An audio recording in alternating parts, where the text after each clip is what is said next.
Uri mwaka wa 12 andu maumire icigo itiganite na kugomana kirima-ini gia Kirinyaga kuria mathiururukire magitabania mahoya magucokia ngatho mbere ya kuinikirira kwa mwaka. Megayanirie ikundi kenda, o mundu ari na mweke wake wa kwaria na mwene Nyaga keheri-ini.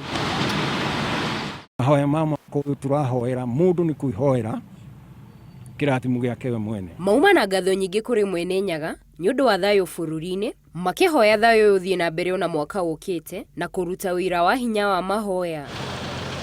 O mwaka ni njukaga mahoya maya nita mwaka wa gatandatu.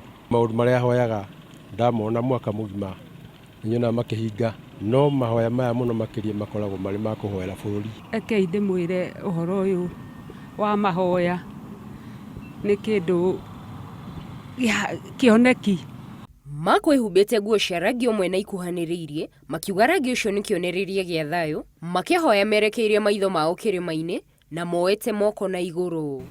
Na kuringana na utaratibu kana taratibu iria rumagirirwo ni arathi na atiriri bururi ni atiriri bururi ni ati mwaka wa 12 nirio ciana irehagwo. Handu-ini ha Inooro TV, njitagwo Gladys wa Njohi.